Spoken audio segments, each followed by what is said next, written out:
Sanje Judo Zoge Junamba, Janje Bado Dani Yamsuje, Dage Sanje Besona, Kola Benje Sanje Dubarayo, Sanje Juna Suge Chona, Sanjo Bado Dani Yamsuje, Dage Sanje Besona, Kola Benje Sanje Dubarayo, Sanje Juna Suge Chona,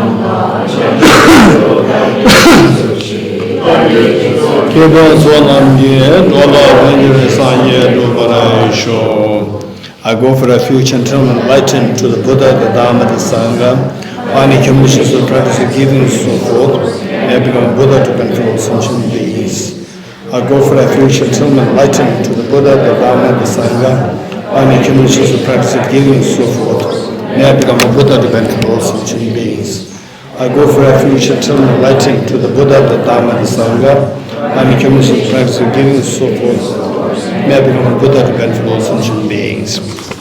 The next page. Om Ye Dharma Hetu Prabhavam Hetum Tesham Dathavatu Yavata Tesham Chayo Nirodha Evam Bhakti Mahashramana Svaha Om Ye Dharma Hetu Prabhavam Hetum Tesham Dathavatu Yavata Tesham Chayo Nirodha Evam Bhakti Mahashramana Svaha Om Ye Dharma Hetu Prabhavam Hetum Tesham Dathavatu Tesham Chayo Nirodha Evam Bhakti Mahashramana Svaha. All phenomena arise from causes. The causes are taught about in the Bhagavata. The cessation causes is when it's from the greats here. Okay. We are talking about the four seals, and the first seal, all composite things impermanent. And in this connection, we're talking about what is composite, what is what is impermanent. And in impermanence, we said there are two kinds, gross and subtle. So before that, I just quickly relate this to our real life.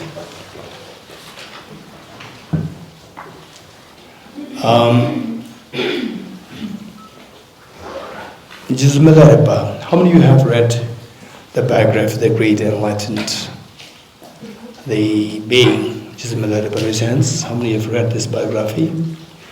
Okay, so now all these biographies are easily available in English. I would highly recommend you to read this biography. And initially, you may be drawn towards the first part of the biography more, for the reason that it's about the very dramatic life of Geshe Milarepa, and how he was born in a very rich family, and then when he was just 7 years old, his father left the world and handed over everything, his wife, the 2 children, and the whole wealth of the family in the hands of the brother and the sister of the late father. And then how he went through all these difficulties, and then finally his mother, they going through such hardship of her life, and then she sent Geshe Milarepa as a Tubaka to learn black magic. He learned that, and then then he destroyed the uncle who actually destroyed his family, uncle, the aunt, and then finally he regretted so much. He went into Dharma. He, they finally met with his teacher, Geshe Marpa, and then his journey of the spirituality became so pure. And finally, when Marpa finally accepted to give teachings to him, after all these many years of toil, of hardships imposed on him for his purification. And yet he never lost his faith in the Guru. And finally the Guru accepted to give teachings and then give instructions. It was very interesting. All these, like several years, Milarepa was exposed to the tremendous hardship, labor work, to build the houses and so forth. This young man just is receiving Dharma. He was going through all these things. And then one day, his teacher, Marpa's children, sons, they were also very young. And then they saw that Milarepa was bringing the stones, and the stones to build a house. Stones from far away on his back. So these small children, the children of Marpa, his own teacher, they were helping him, particularly with a big, huge rock to be used as a foundation.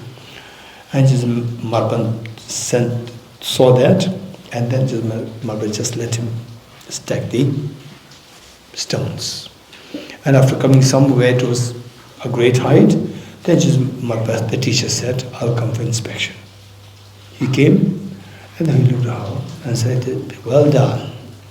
And looked down at the cornerstone, big one, looked at it. "How come that you were able to bring this here?" And he said that, "Your children helped me. I asked you to build, I did not ask my children to build. So you have to get rid of this. Take it back from where it came."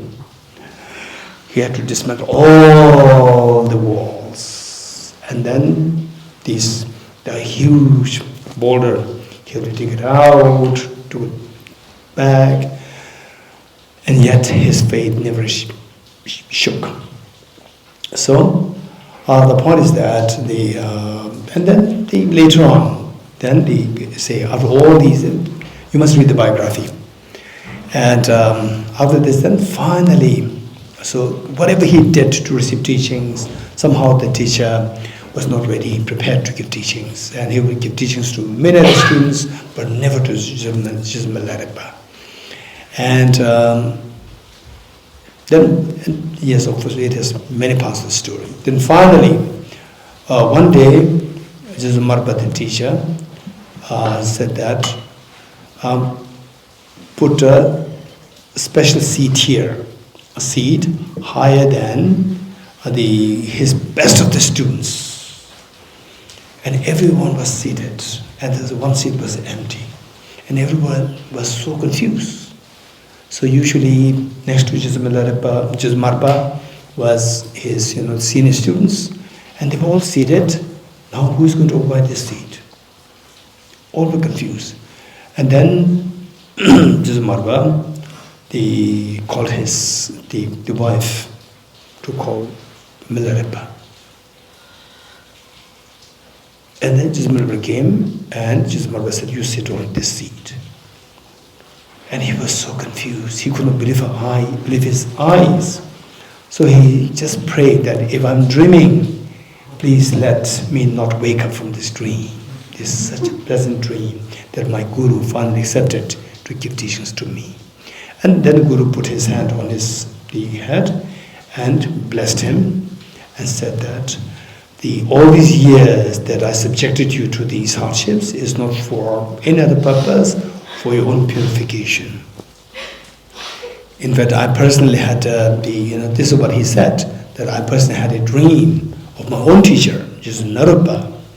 Before you came, the very night before you came, I had a dream of my teacher who handed over me a stupa, a dirty stupa. And then gave an instruction, clean this up. Once it is clean, then put it on the top of the mountain and it will glow. So just Marpa, following his teacher's instruction, he cleansed the stupa so well, and the stupa started to glow. It glowed, and then he put it on the top, and the whole area space around the wall glowed by the stupa. So this is all the indications I had before you reach me.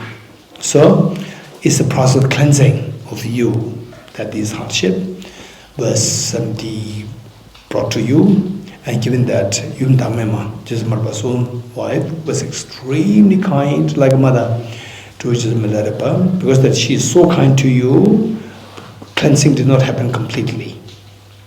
So otherwise the cleansing should have, purification should have happened so fast, and that your enlightenment should have been much faster.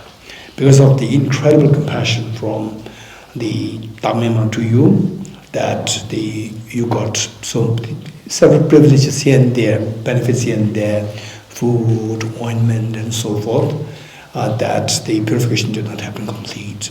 So you have to go through a little bit of the more practice to go through this purification. And then after all these things, then just Marpa gets the instruction, what to practice in isolation, solitary retreat. And then in a solitary retreat, there are so many paths to this, one of which was that Geshe Milarepa, when he was sitting for a solitary retreat, then say like a semi-dream, he saw his original house in his native place. And the house was dilapidated, torn down, leaking, and inside the house he could see a skull there, and a textbook like this, the traditional Tibetan, the book there, the scripture there, and then he went to his guru to seek permission to go to his native place, and this is what the dream. Then while Geshe Milarepa was there, Geshe Marpa was lying down, and then it so happened that from the window from the other side there was the sunshine there, and then Geshe Marpa said, "You came when I was sleeping. This is not a good omen, which means that once you leave, we'll not meet again. But when you're coming, although I was sleeping, but there was sun rays falling in the house. There's a very good indication that you, after living there with your more intense practice, there's going to be like a sunshine of the Dharma through you to the world." So these prophecies were being made. And then Geshe Milarepa, finally he went there to his the native place, a little far away from his teacher's place. And from distance he could see the house. See his house. And of course the house was in such a bad shape. And there was a little young boy, a shepherd boy, and asked Geshe Milarepa, of course Geshe Milarepa in the yogi's dress, not as a ordinary person, but as a yogi's dress, very simple, shabbily dressed. And then asked, "Who lives there?" And the young boy said that, "Oh, this is just a house which was once owned by the one person by the name the Tubaka, and then the mother died, and he also left the place, and his sister nowhere to be seen, and now nobody is a haunted place now.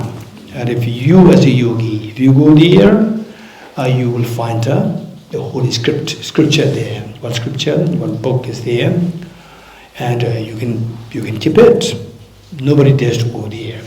So Geshe Milarepa went there, and he saw the house just broken down, in such a bad shape. And then what is that? Impermanence. What is that? That when the house was there, the owner of the house, referring to him, he was not here. When he came to the house is no more there. Even if the two things come together in a good shape, there's no meaning. It's just meaningless. So better it is for this yogi to live for Dhamma practice. Then he said, he picked up the skull of the mother. The skull of the mother passed away, and nobody was there to take care of it. Everybody fearing. You have to read the biography. And then he picked up the skull of the mother, and he said, when my mother was here, I was away. When I came, my mother was gone. Even if the mother and the son were to meet, there's nothing to be done. There's nothing meaningful.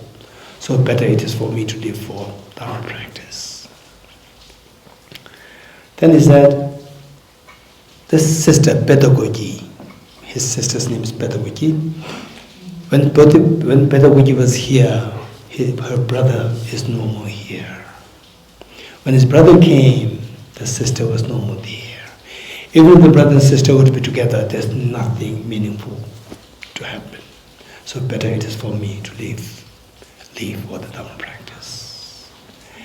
And then said that when this precious Dhamma book was there intact, the owner of the book was away. When the owner of the book came, owner of this Dhamma book came, Dhamma book's already in bad shape. Even if the two were to meet together, there's no meaning there. Better it is for me to leave this place for Dhamma practice. So this is all impermanence, teaching on impermanence. So these are the things that we need to remember when we recite all composite things impermanent. Okay. And in our life, say for me, the 5 years old, as a young boy, I lost my mother. So my father would sometimes say that, yes, in school, when I was doing good, studying well, and then after completing my Geshe degree, my father was so proud. And he would oftentimes just ruminate over the existence of our mother. If your mother were to be here today, she'll be very proud. But gone, there's impermanence. So in our life, we are bound to have, have encountered the real life experience of impermanence. When these two things happen, remember this is Milarepa's biography and the teachings that he gave. Not just, okay, he did this, but the teachings, the reflections, the teachings that he gave. And one day, these beautiful, the coming together of all these young faces, one day will be gone.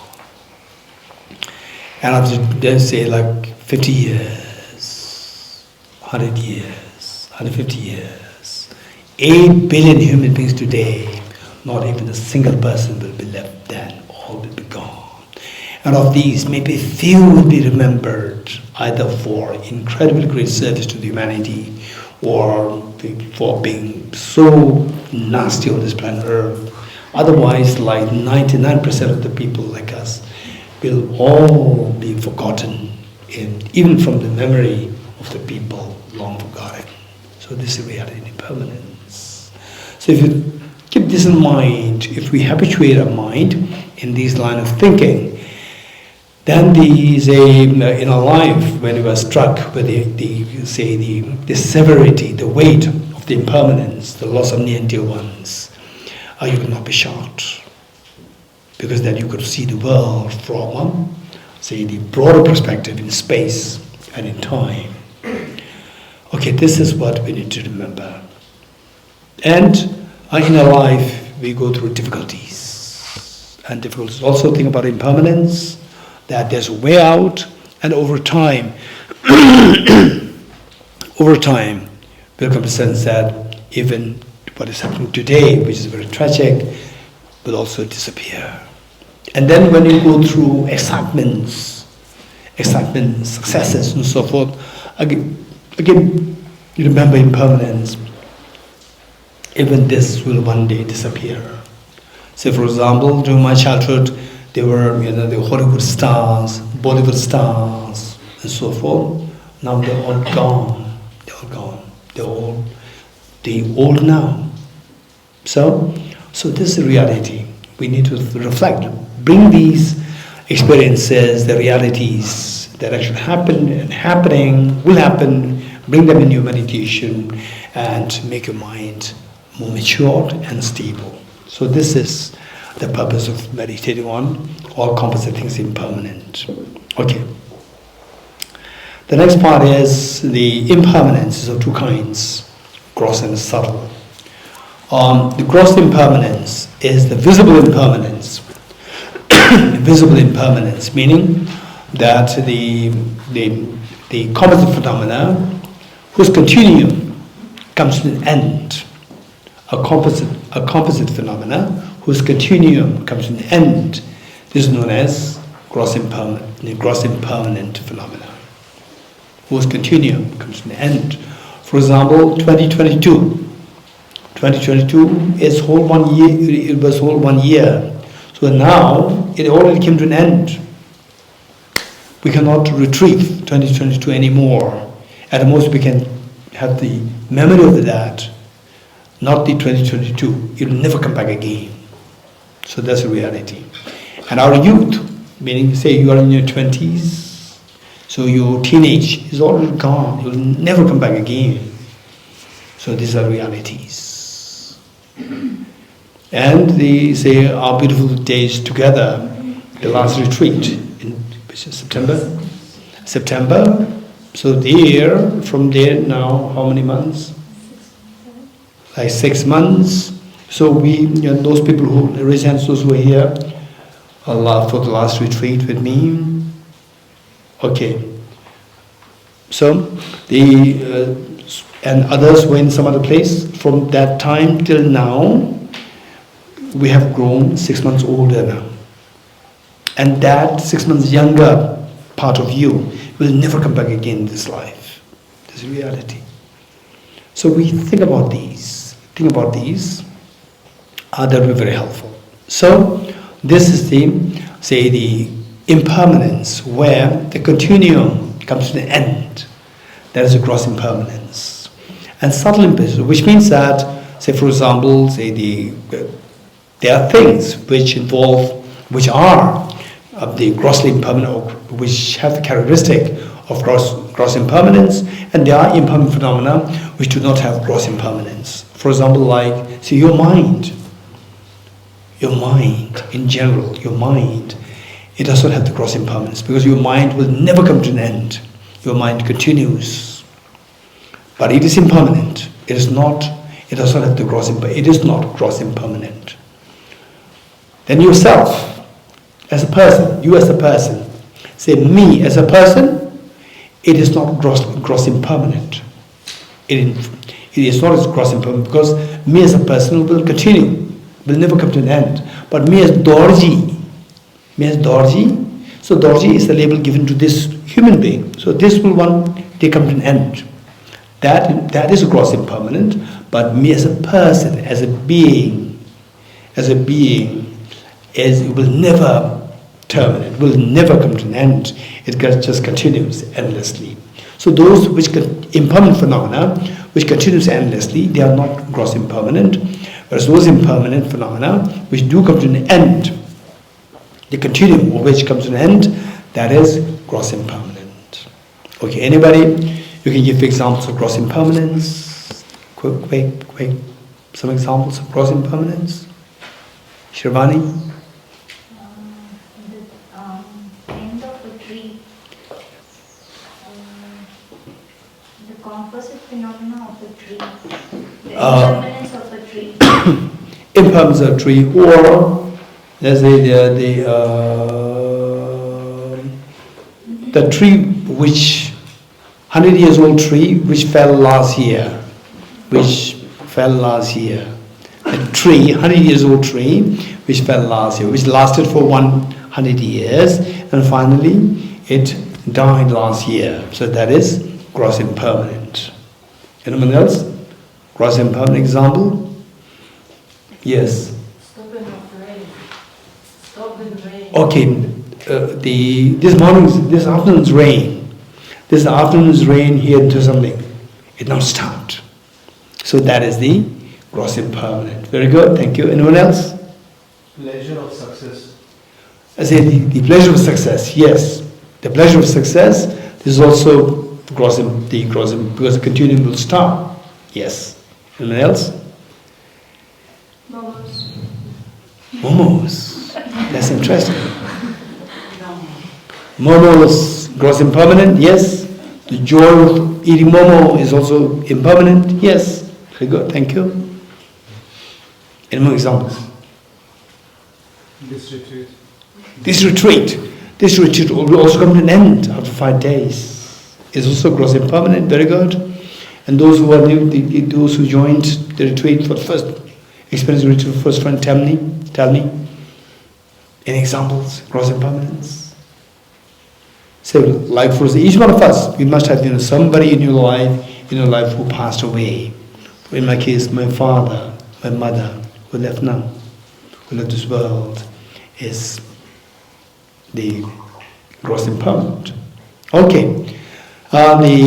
So this, of course, these 5 days, once in a while, because it's just very short, I may not spend so much time interacting, but I do interact. When I interact, and it's not that all of you will get the chance to give the answer, but when somebody gives the answer, you make sure that you give your own answer mentally. And then if you agree with the answer that the other person give, and if you agree, it's fine. If you don't agree, then think why you don't agree, and eventually listen to what I'm sharing with you. And again, you see if you agree with what I am sharing. So here there's two benefits. Rather than making just unilateral teaching, one-way teaching, if there's interaction happening, if it is interactive, then there are two benefits. The most important benefit is that your intelligence will keep growing. Your intelligence will keep growing. That is so important. Because when you think, then the intelligence grows. When you don't think, your intelligence doesn't grow. It doesn't grow. For example, scientifically speaking, neuroscience would say that, the neuroplasticity, which means that when you think, new synaptic connections are being built. New synaptic connections are being built, and when you don't think, the neurons continue to die. They don't really regenerate.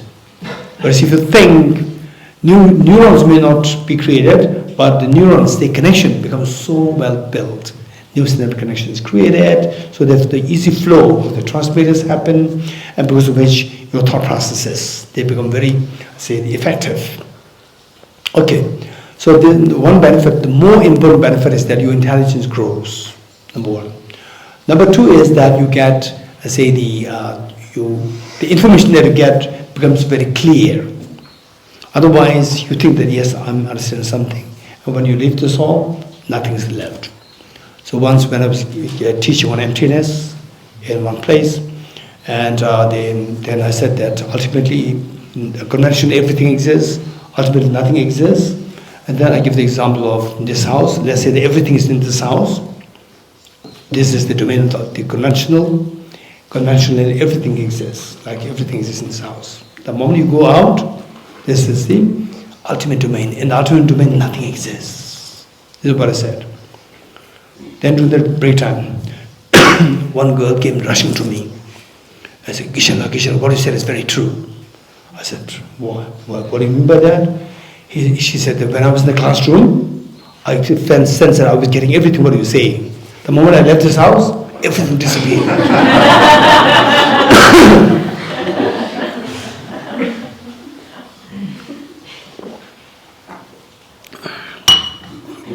Okay. There is subtle impermanence. What is subtle impermanence? Subtle impermanence is the momentariness, the quality of the momentariness. The quality of the momentariness, transitoriness, momentariness. So all impermanent phenomena should necessarily have the element of subtle impermanence. Don't say that I am subtle impermanent. Don't say that. You say that I have the quality of subtle impermanence. All composite phenomena should necessarily have subtle impermanence. You're getting it? So for example, I, the person, the person, I said that the person, the mind, time, they are not gross gross impermanent. Are they impermanent? Yes. Are they subtle impermanent? Don't say they are subtle impermanent. They have the quality of subtle impermanence. For example, don't say that you are hands. You have hands. How many have hands? Raise hands. And how many you have mind? Raise hands. But you're not mind. You're not hands. You have hands. You have mind. Likewise, all composite phenomena has subtle impermanence as its quality. You getting it? They are not subtle impermanent. Then, if at all you want to identify what is subtle impermanence, the illustration of subtle impermanence, you can say the momentariness of the flower. Momentariness of the flower, the transitoriness of the flower, that is subtle impermanence. Flower per se is not subtle impermanence, but the momentariness, the transitoriness of the flower is subtle impermanence.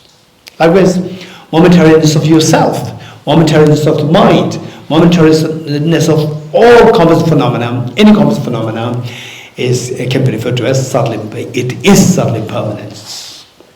Are you good? So this is all composite things impermanent. When you think about this,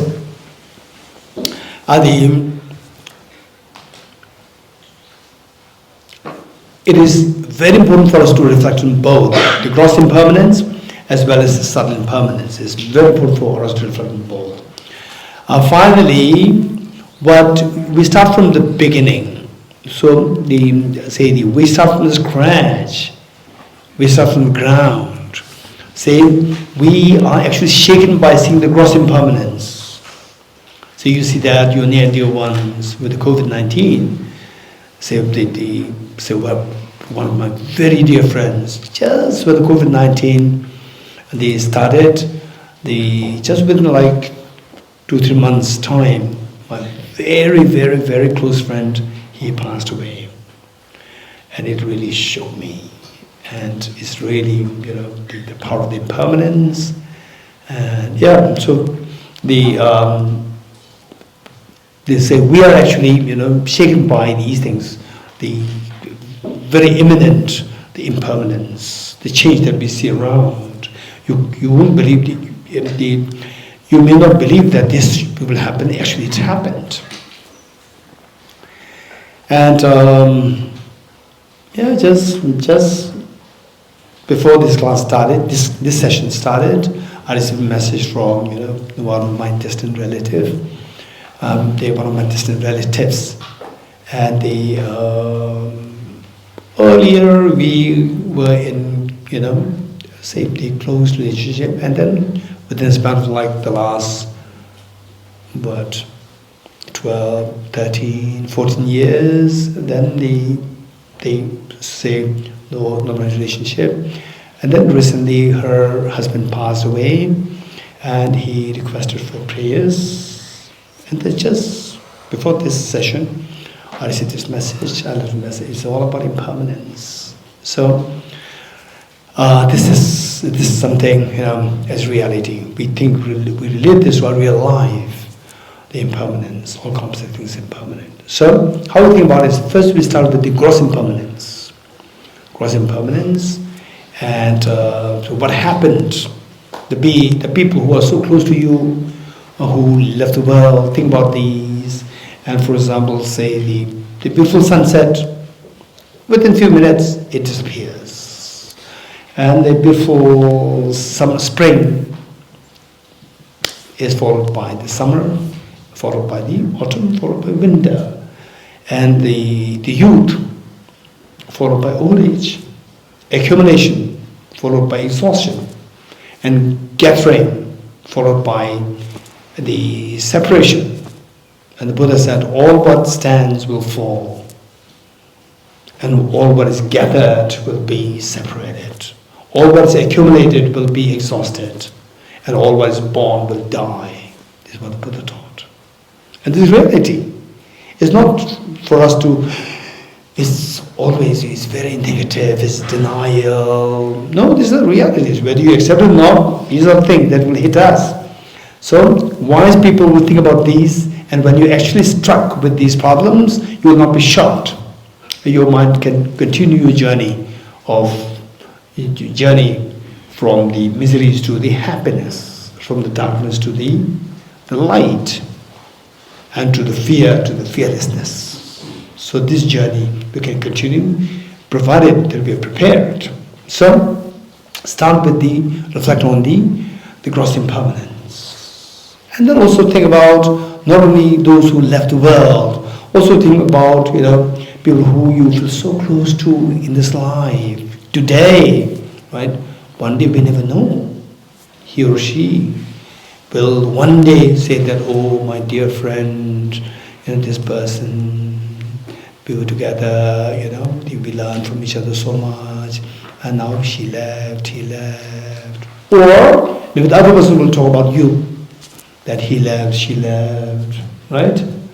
So these things, you think about this, what happened, what will potentially happen. You also think about these now, from now on. And then your mind will be very grounded and stable, that when you actually hit with these problems, you will not be shocked, and then you see that what the Buddha taught is really, really very, very real and very efficacious. So now my path has become very clear, that this is the path. Otherwise, what we see as so important, they're actually so trivial. Anytime they can leave us, and then you are left with nothing. Whereas what the Buddha taught, that what we see as so important, they are insignificant. They can leave you anytime. You'll be in shock. So, think in advance. All composite things impermanent. The gross impermanence. Then, having reflected on the gross impermanence, then your mind will become more realistic. You will not be in the bubble of the fancy, the perceptions. Say for example, in the marketing, in the television, or nowadays in the mobile, everywhere. In the marketing, for example, the marketing, let's say the detergent. Let's say a detergent. Right? Detergent.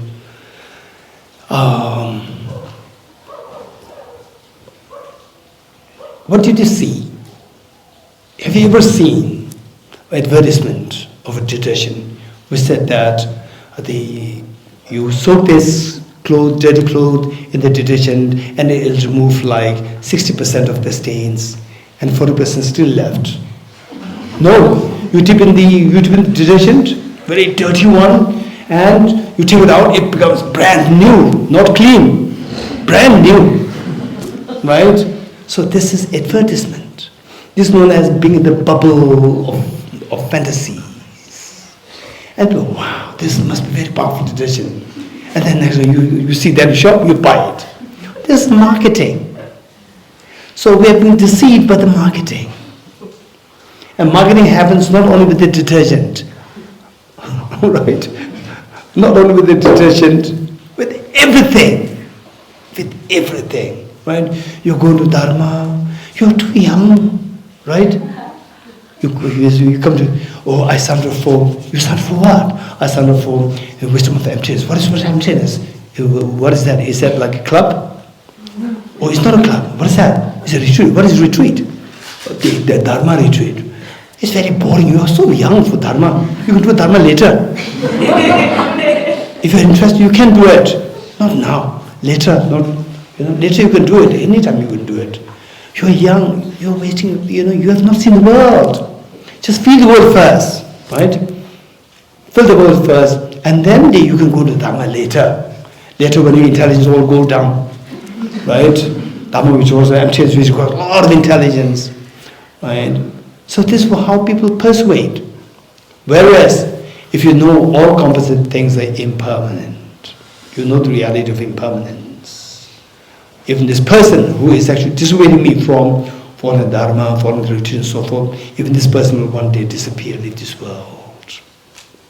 Will leave this world with nothing at hand, 100%.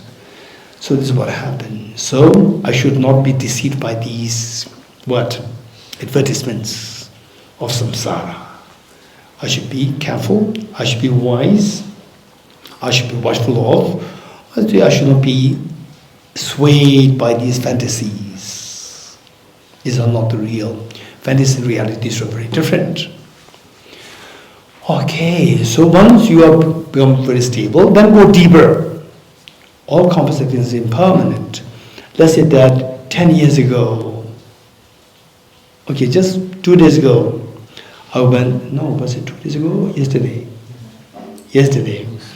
Yesterday, we were there in TCV school, and for me, some of the staff, they were my classmates, who I was meeting after like 30 years. Some of them 40 years. They were also school children when I was there in school.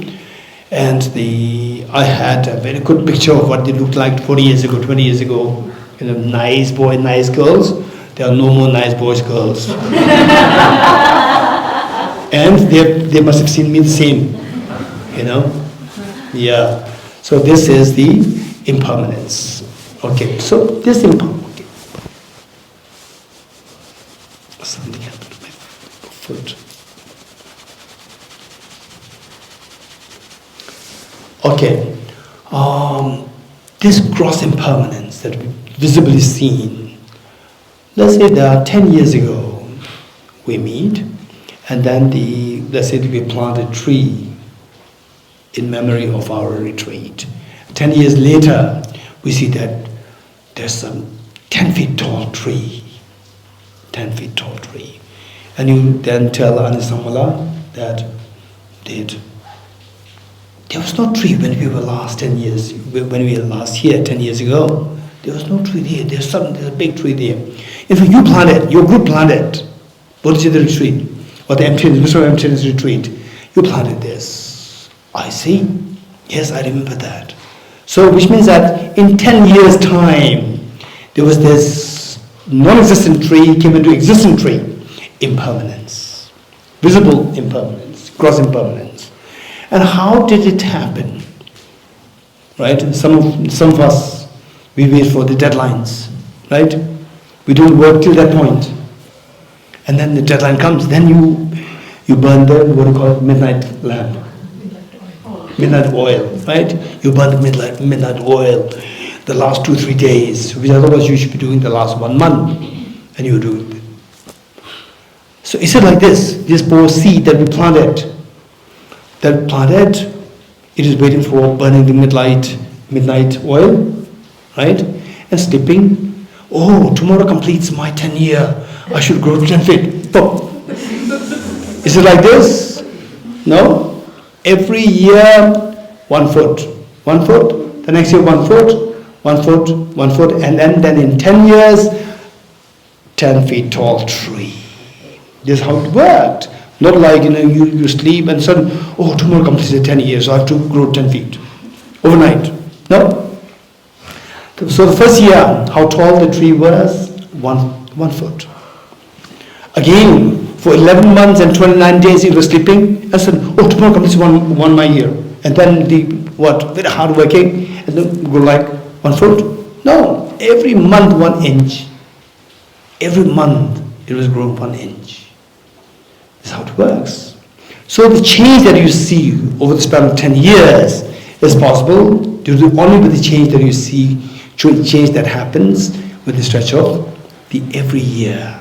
And the change that you see in the year is possible only the change that you see in the happening in the month, week, days, then hour, minute, second, millisecond, nanosecond. Only through these changes that you can see the visible changes. How many agree with me, raise hands? Good. So, in a way, what we are saying is that underscoring all these visible changes is the very subtle change on the nanosecond level. This is how the changes happen, but we don't see this. We see them as so static. This is the deception. This is the optical delusion of our mind. That we see things as so static. Look at these pillars. We don't see the pillars vibrating. They're so static, not changing. This is our optical delusion. Actually, they are moving so fast. So, if we are able to reflect on this is known as the subtle impermanence. This is known as subtle impermanence. Our body moves so fast. changes so fast. And even this building changes so fast. So remember what Jusmadharaba said. Even this house, this building, when the building was here, the owner was gone. When the owner came, the building is debilitated. Huh? Dilapidated. Even if the two are to be together, no meaning the purpose can be extracted out of this. Better it is for me to live for my personal practice, Dhamma practice. Practice for the good of the eternal good. So remember these things. Now, I say we talk about sitting for retreats, personal retreats. And oftentimes, when we talk about the personal retreats, people think about some, the deities, mantras, and so forth. We can sit for retreat on the impermanence meditation impermanence. Say, if you can take out like 1 week, 10 days, take 1 week, 10 days, just to meditate on the impermanence. First starting with the gross impermanence, then the subtle impermanence. From the gross impermanence, deduce the subtle impermanence. The change that I see is that over the span of 10 years is possible, only if there's a change happening over the span of, let's say, the year by year, month by month, week by week, day by day, hour by hour, and so forth, and then it becomes subtler. In other words, all the changes that we see around is possible, only they are the subtle impermanence. Then you went into through very systematic, contemplative, or cognitive, say the cognitive reflection of the impermanence, grosser to the subtler, to subtle, and then not just the throughout conclusion, but experientially go step by step. Don't rush. Yes, everything is all-encompassing phenomena. They involve subtle impermanence. Don't go into the rash conclusion, but go step by step reflection. And then it's a cumulative effect that after a while, for some people, after 1 week, for others, it can be like 1 month. We never know when, depending on what kind of familiarization, what kind of the mental proclivities that you have built from your past lives. We never know. For some people, within 1 week's time, you can feel this experience that the whole all-encompassing phenomena includes building yourself, your body, your friends, people around you. They are all like vibrations. So fast. You can see that.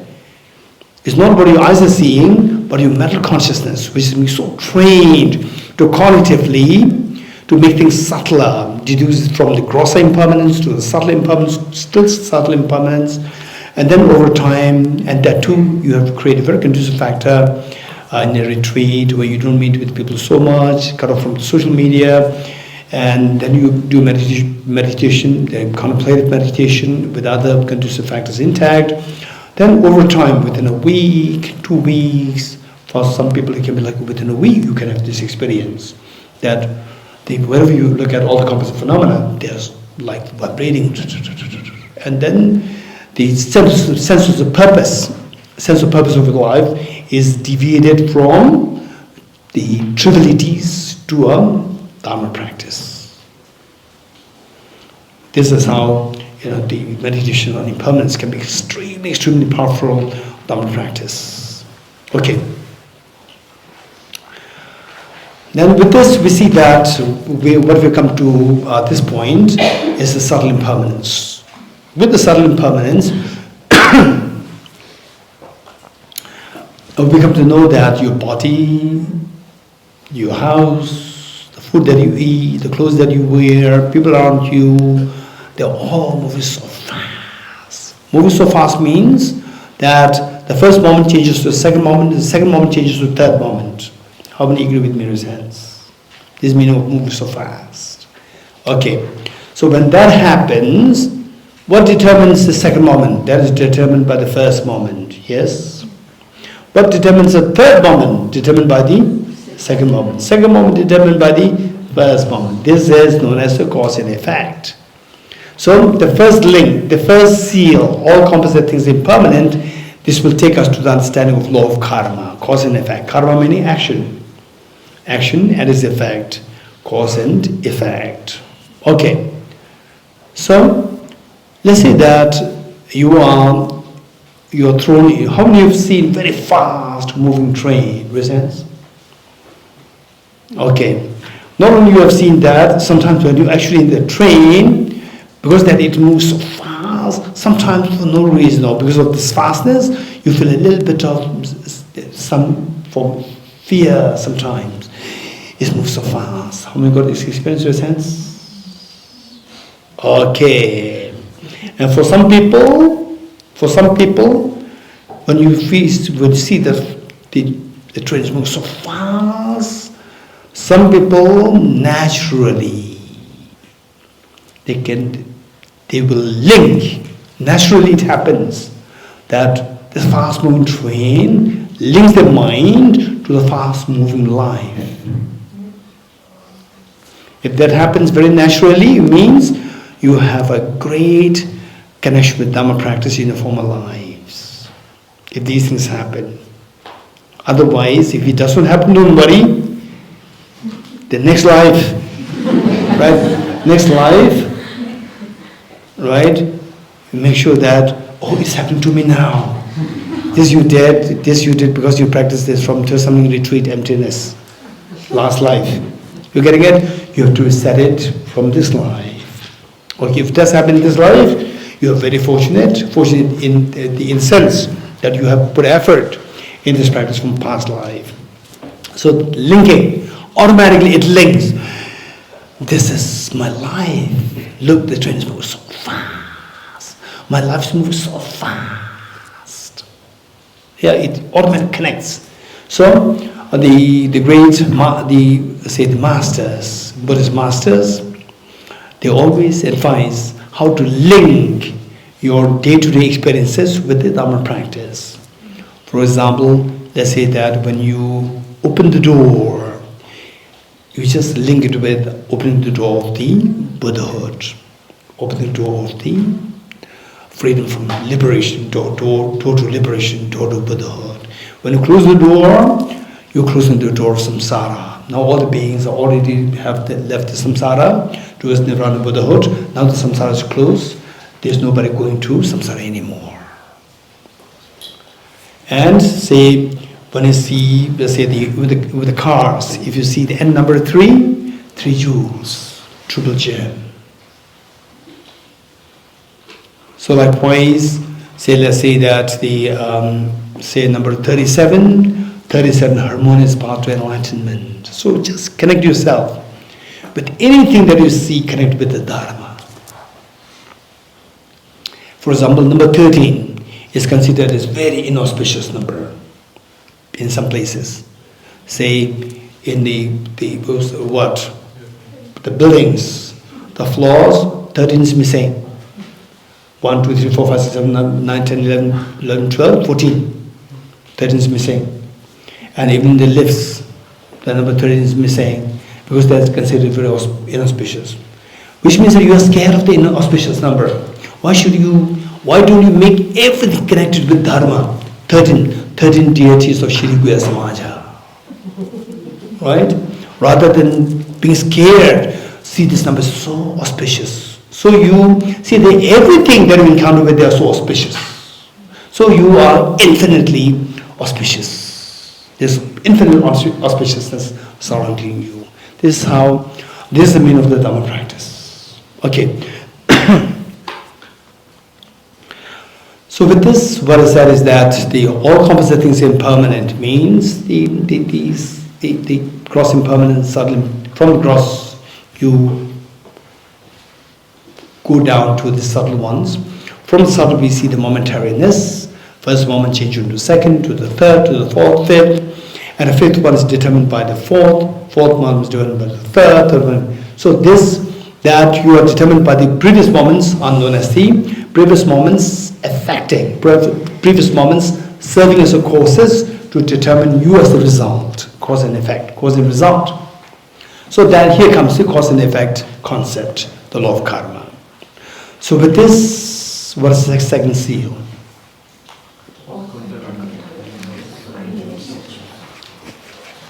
All contaminated things are of suffering nature. Okay, now we see that what the result is determined by the causes. So if the cause is contaminated,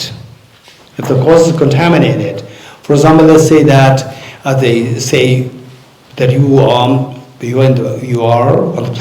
the train platform, and some unknown person picks you up and throws you into a very fast moving train. What do you feel? Okay, those people who are new to the retreat, tell me, what will you feel? Huh? If somebody throws you into a very fast moving train, what do you feel? Wow, I'm so lucky now, I don't have to pay for the train. Or, what do you feel? Fear. What intensity? Intense fear. Faster the train moves, more the fear. Why?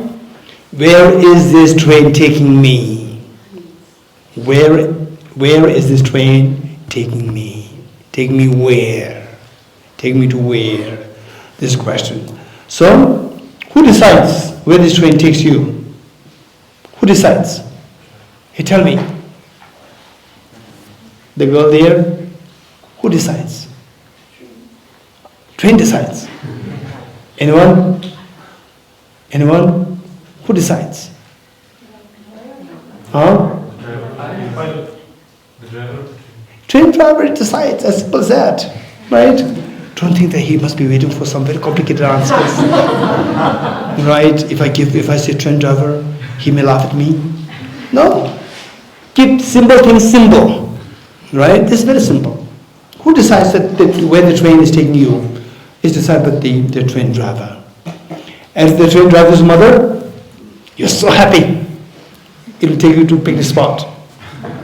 If the train driver is a terrorist, or if the train driver is under the dictate of the terrorist, it will take you to a slaughterhouse. So, in the train of a life, who decides? Who is the driver? Our mind is the driver. You getting it? And you must Google search, what is that? Train of your life. Train of your life. You must Google search that, train of your life. I don't know who made it. Is extremely brilliant person. He portrayed the whole life in the form of say the passengers in the train. So beautiful. Just read it, and it could give us all composite things impermanent. This is so well reflected in this the train journey of life. So what he said was that, okay, you just tell me whether you agree with me that you wait for the train. Say that it is a train which keeps moving round. And then you wait for the train, you get on the train. When you get on the train, there are already some passengers. Yes, no? There are already some passengers. Okay. Then for them you're new, for you they are old. And in most cases, or let's say, generally speaking, and those people who are already on the train, they are familiar with the train. So they will accommodate you, they will be kind to you, nice to you, right? They will share the food with you, and what is typically required for the train, which they don't require, they will leave with you. And then at one point the passengers who are before you, they will leave. Right? You agree? Good. And then, after a while, new passengers will join you. Yes? Now you help them. Meanwhile, there are other compartments also. Not only your compartment, there are other compartments. The same thing is happening there. But people join, leave without your conscious awareness. You agree? Okay. So who are those passengers in the same compartment which you entered, who already existed? They are your parents. Your parents. You go there, you come to the planet Earth, and your parents are already there, right? And they help you, support, and one day they say bye-bye, they leave the train. And then you become parents, and your children come. And again one day you say bye-bye, and then you leave. And then some passengers are not too close, a little far away, their uncles, aunties and so forth. Right? And they leave, some come, they leave, come, leave. Cousins, aunties, uncles and so forth. And in the other compartments, leave, you're totally unaware. There are other people in the other states of the country, other countries of the world, right? This is the train of the life. This is what happens. So when you think of it makes you feel just instantly, you could feel the whole life there in this portrait by this train journey. It's very true. It's very true. And when you read it very carefully, just take your time, read it, and then see how, and the train, it also depicted the train actually moving tick, tick, tick, tick, tick, like this, and then these descriptions come along, you read it, you could feel it, you could feel the whole life portrayed within 2 minutes. You will feel that. And it makes you feel so nostalgic of the whole life, your parents, and so forth. Very powerful. You must watch it. Okay.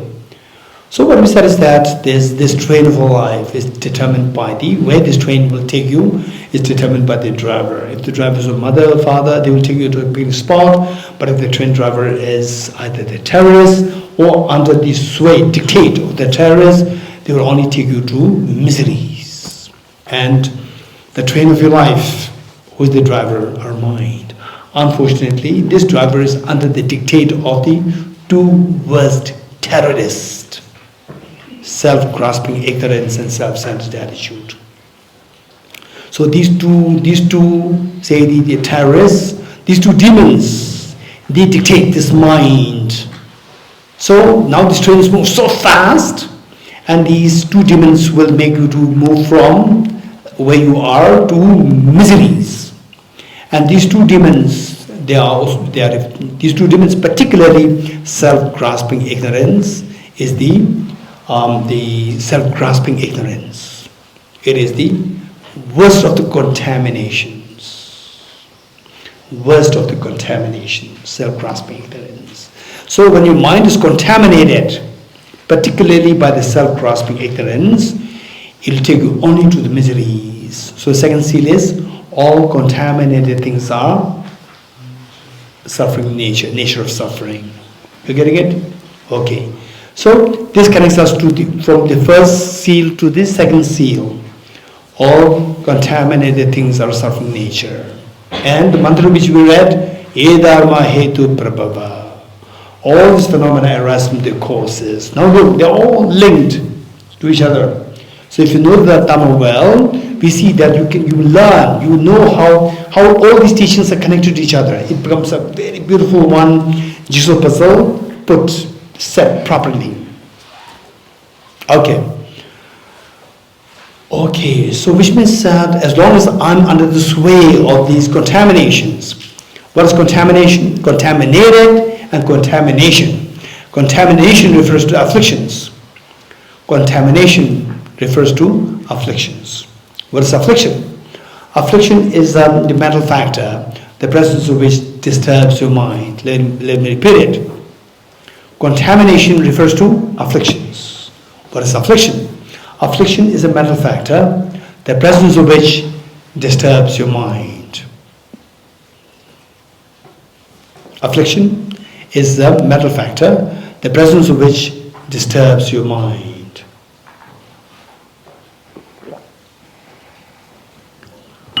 And the worst of which is self-grasping ignorance. What is self-grasping ignorance? This is what we have to learn for the next few days.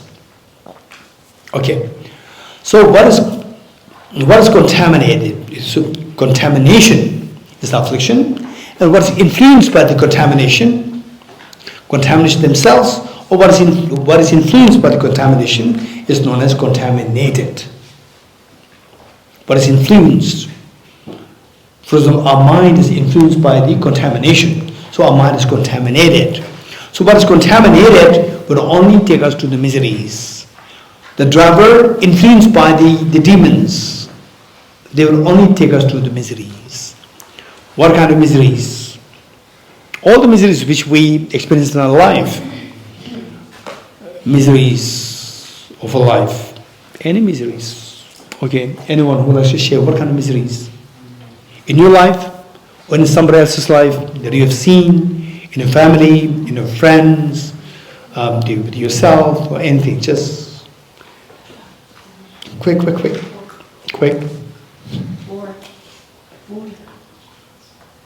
War. Yes, this is extremely, very painful, man-made, the miseries. Anyone else?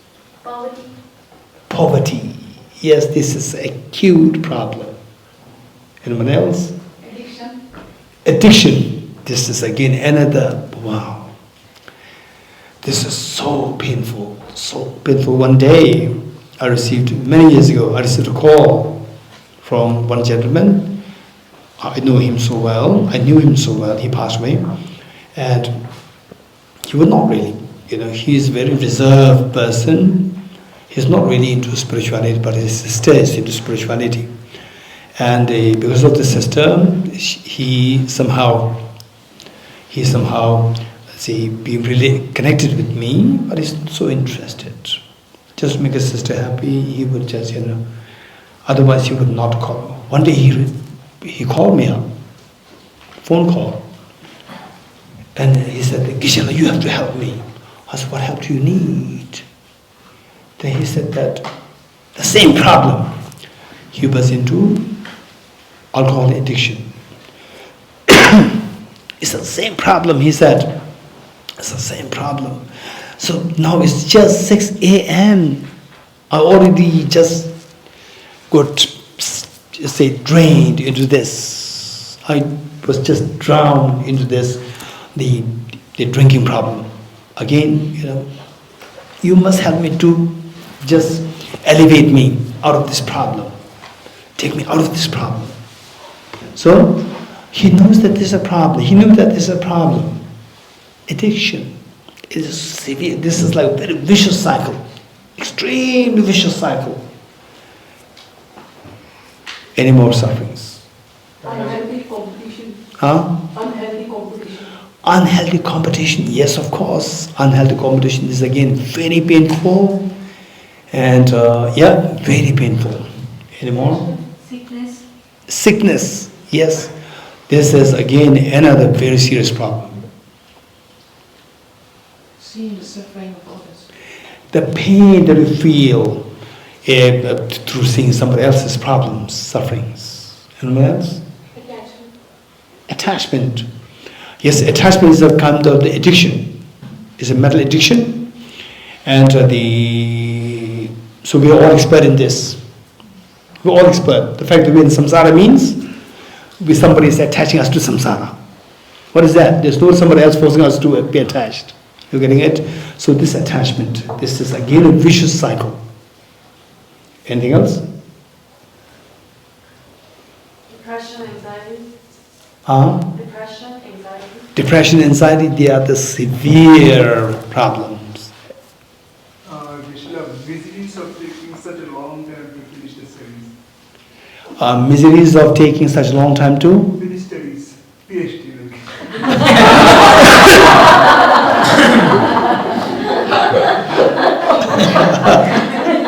Okay. Misery of having to wait for so long to complete PhD. There's also something that's true. Okay. That's true. That's true. Okay, that's true. Anything else? Weakening of the body. Weakening of the body. Weakening of the body, that the body keeps becoming more and more fragile, keeps becoming more and more vulnerable. That's true. This is how come that this came to you? It should come to people like us. It's true. So this, if I tell you, this is not a problem for me. This is not a problem. Otherwise, you're talking about Dharma. You're too young. I'll not say this. When you talk about this, weakening of the body, right? I say, you're too young. I spoke of this. In fact, my teacher, once I had to run to his place from my monastery to his place because at the time would be, say, the appointment for his students to receive teaching from him, me as a translator, was set at 8 o'clock, and I had to rush there, so short time, rush there, and by the time I reached there, I was literally sweating and breathing very heavily. And then his students were there waiting, and Genmuje was there. And Genmuje said, just very spontaneous. He was reflecting on all these 4 seals. He said that, look, our body is so fragile. Just look at me, sweating, breathing very heavily, So it's all the reaction of the body. He said that our body is so fragile. And suddenly, because I was just 21 or 22, and suddenly my teacher said that, but he will not understand it now. He will not understand now because he's just 20s. He will not understand it. And the students who were to receive teaching from him, the students, foreign students, they must be one was in her, I think, 50s. Others were in their 30s, I think 30s, or one in 40s. Gem said that, okay, I will know, you know, but this boy, he will not understand it now. He's just too young. His body is so, strong at this age. So therefore, you are just 22, right? Okay, but it may be that you are reflecting on this. You are, observing what I will become when I'm the age of this person, that person, so forth, and look at this person, So where the body is so haggard, drooping, so forth. One day also become one like this. It's a weakening of the body happening. So yes, these reflections are so important. Very good. So all contaminated things are suffering nature, and suffering nature, the suffering, is of 3 kinds. Suffering that you talk about is all about of the 3. By the way, what are the 3 kinds of suffering? Suffering. Yes. Suffering change. Pervasive condition suffering. Okay. 3 kinds of suffering. Suffering change, and the pervasive condition suffering. And of course I'm not going to go into detail during the group discussions, particularly those who are new to this concept. You must not hesitate to bring this up in the group discussions, and the seniors, I request you to help the newcomers. The 3 kinds of suffering. And the seniors, you should be successful in, later on, I will check from the newcomers what answer did you get of these sufferings. And this will reflect the understanding of the seniors. Okay, so make sure that you give a sensible answer, the seniors. Okay.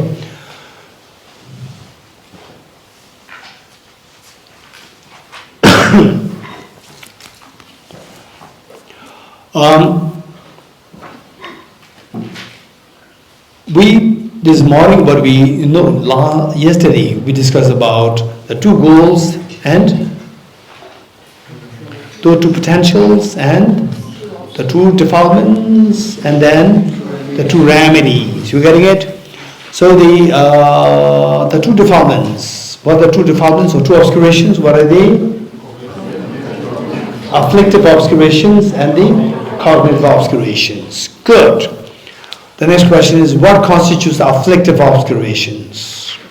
Afflictive obscurations, broadly speaking, 2. contaminated karmas and afflictions. Afflictive obscurations, broadly speaking, 2. Contaminated karmas and afflictions.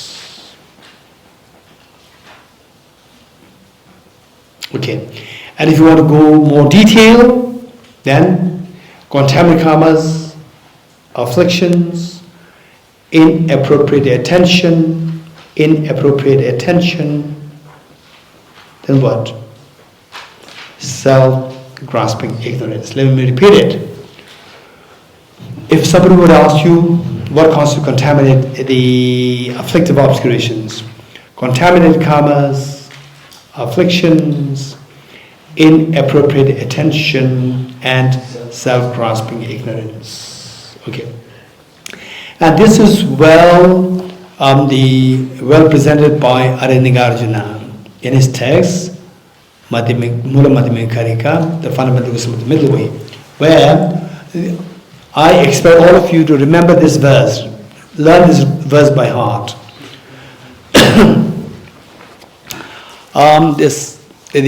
The verse is, the ceasing of karmas and afflictions is nirvana. Karmas and afflictions arise from the conceptualization of inappropriate attention, and which in turn arises from the elaboration of self-grasping ignorance, and the elaboration ceases through the wisdom of emptiness. Okay, is there anybody who can help me to track it from this book? It is cited in this book minimum 3 or 4 times. Anybody who can help me to identify where, on which page you will find it? Yes, the girl there? 330.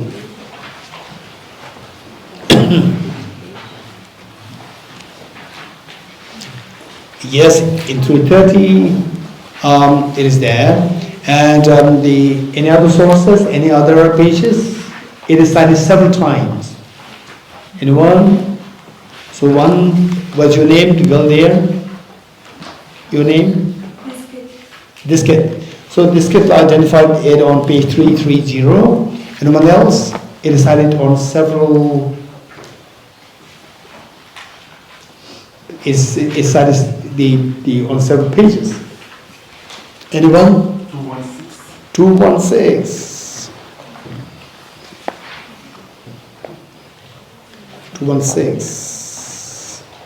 Yes, 216, that's correct. Anyone else? Anyone else? 116.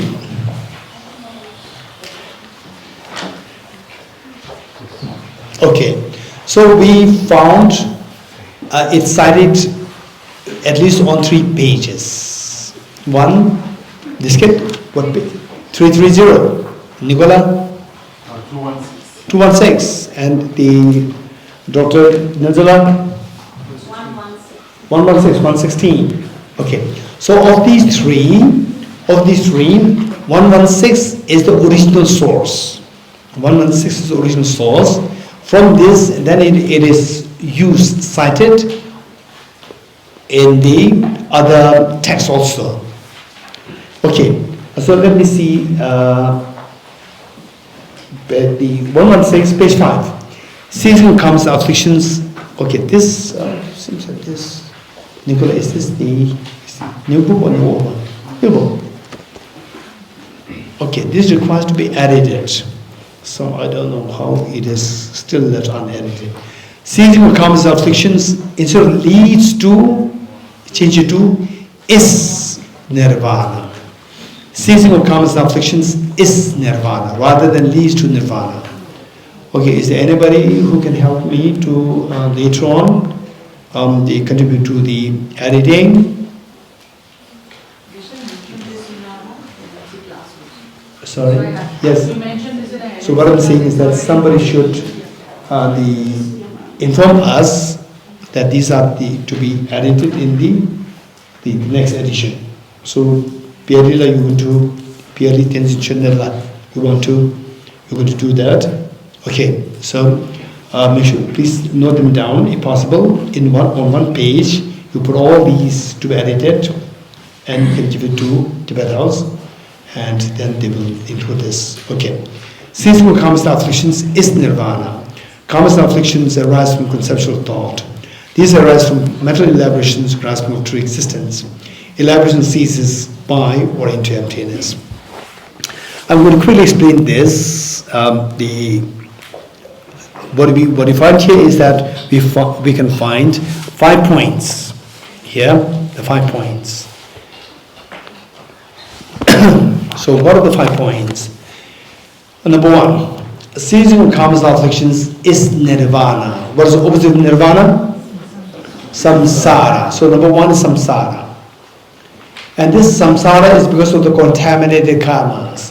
Ceasing of karmas and afflictions. Karma here is the contaminated karmas. And what triggers contaminated karmas? Afflictions.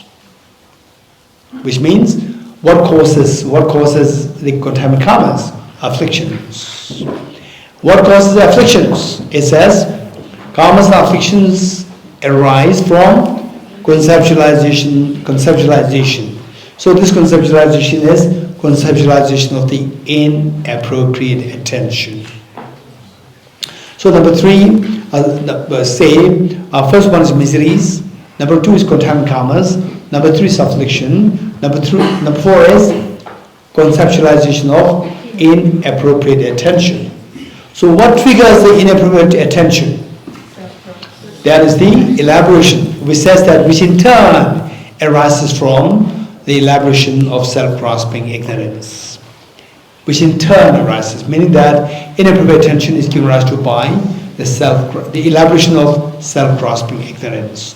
So these are 5 points that we need to have on our fingertips. You will have them on our fingertips, these 5 points.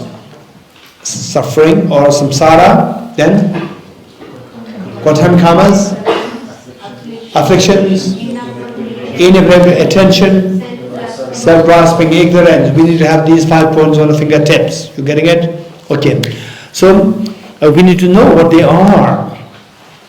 For this, I'd like to give just one example, a metaphor.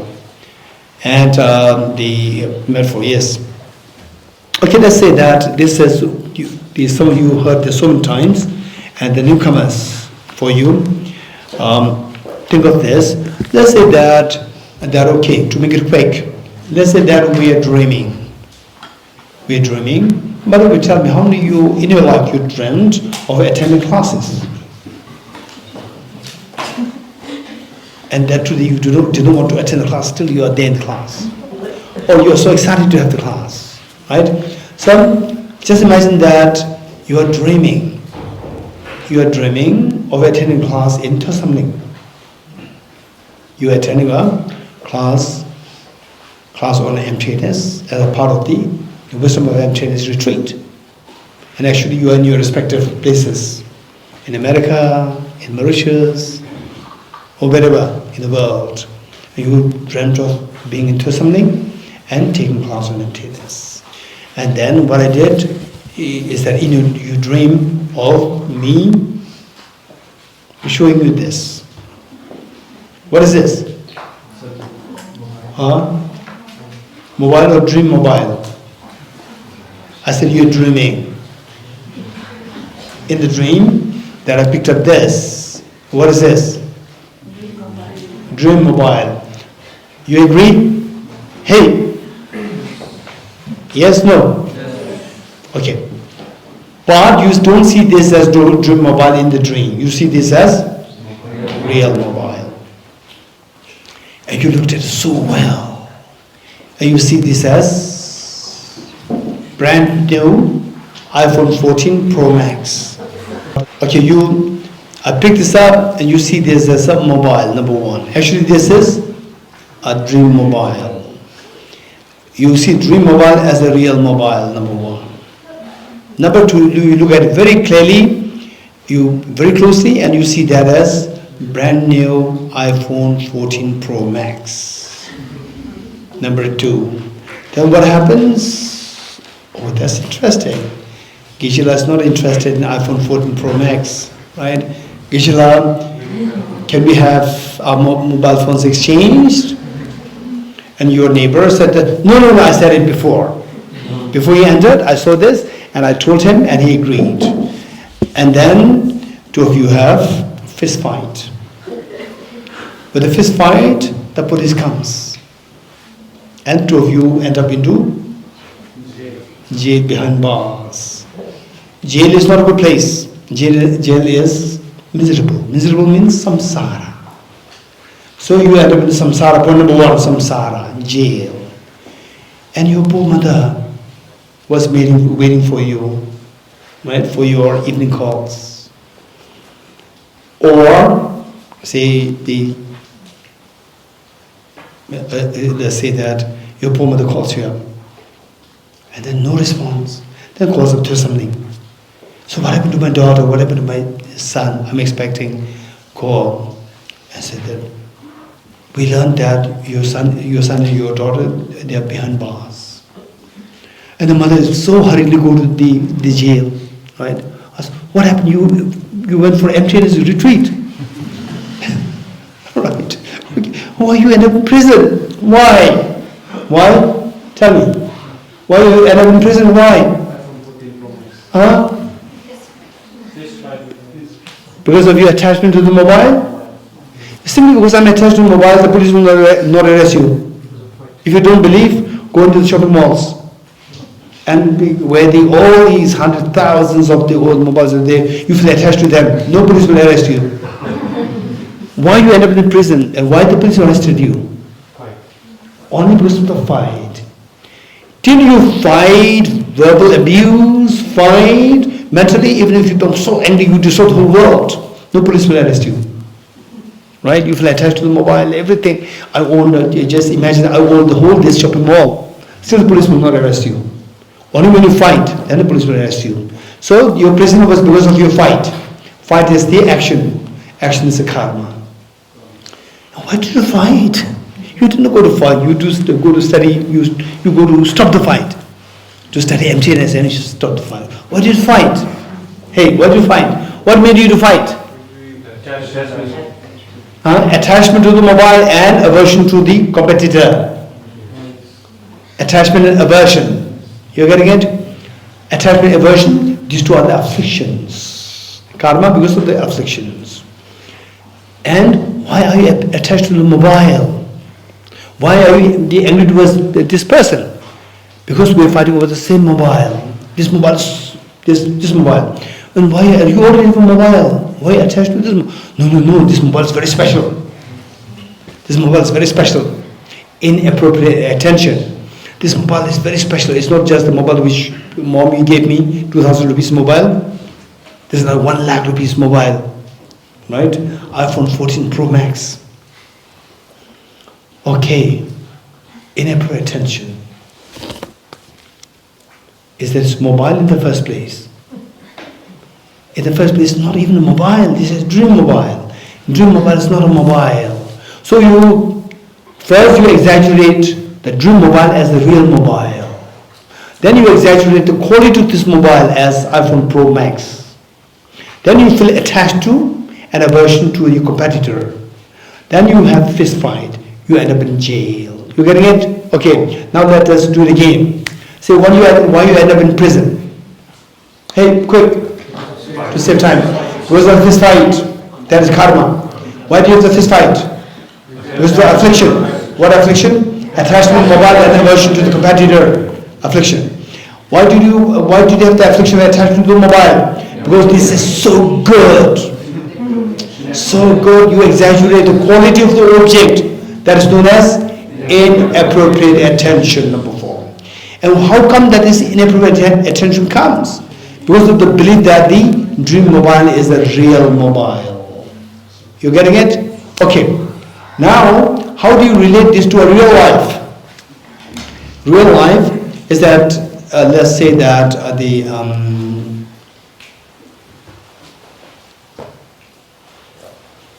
say you feel so loving, caring towards your parents, towards your children, towards your husband, towards your wife, towards your mobile, towards your house, towards your whatever, towards the flower. You feel so, attached, close. So there, there, say the object to which you feel attached to, this object, number one, it is seen as so real, not as a dream, never as projection from mind. You see them as so real, number one. Then you see that, oh, this is so good. You exaggerate the quality, number two.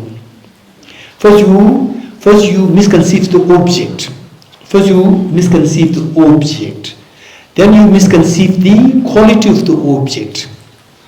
First you misconceive the object. Then you misconceive the quality of the object. So misconceiving the object as real, as object real, that is self-grasping ignorance. Let me repeat it. Misconceiving the object as object real, that is self-grasping ignorance. Then misconceiving the quality of the object, that this object is so good, this object is so bad. Misconceiving the quality of the object is inappropriate attention.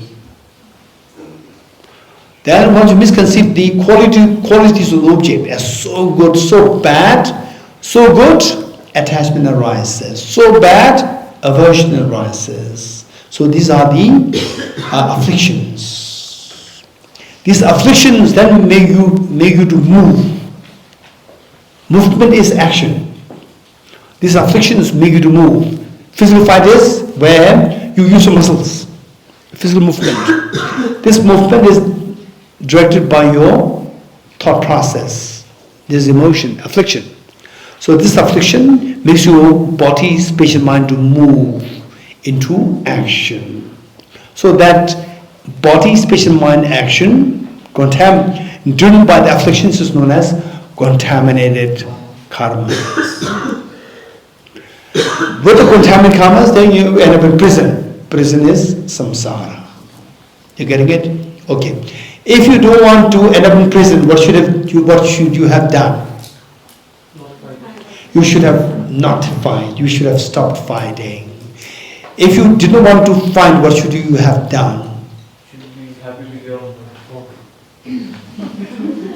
Be very direct. So there are two ways of eating food, right?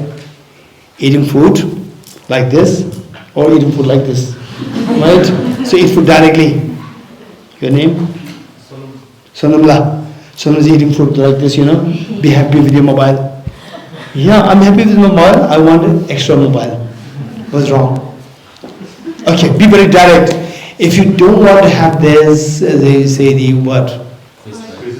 The present, you should not have fought. If you do not want to find what you should have done, you should not have attachment to this particular iPhone 14 Pro Max and aversion to your competitor. If you don't want to have this, say, competition or the anger towards the competitor and attached to the mobile, what should you do? Should not exaggerate the quality of the object, which is you should stop the inappropriate attention. If you don't want to have the inappropriate attention, what should you do? You should not see the dream mobile as real mobile. How many of you understood till this point? Raise hands. Good. Next question. If you don't want to see the dream mobile as real mobile, what should you do? Again, newcomers. Because there are so many experts here. Hey, newcomers, the girls there. If you don't want to see the real mobile, dream mobile is a real mobile, what should you do? You should wake up and realize it's a dream. Wake up. Right? Wake up. Okay. Those newcomers, you agree with your name again? Jimela. You all agree with Jimela? Yes, wake up. Okay. It's for this reason that the Buddha is revered as the fully awakened one. You getting it? Waking up. This is so precious. So, waking up, there are two ways of waking up. Partial waking up and full awakening. Right? What is partial waking up? Partial waking up is personal nirvana. Partial waking up is personal nirvana. Full waking up is Buddhahood. You're getting it? Good. Okay. Page 52. I dedicate the merit thus gathered towards the realization of the teachings in the prayers of the Buddhas and Bodhisattvas of 3 times, and to the upholding of the doctrine of scripture and insight. May in all lives, through the force of this merit, never separate from the 4 wheels of the Mahayana vehicle, and accompany all the stages of the path, with incision, bodhicitta, perfect in the 2 stages. From our 2 collections, vast the space that I have amassed from awakened witness. May I become the chief leading Buddha for all those whose minds, wisdom, eyes, blind, and make them wings.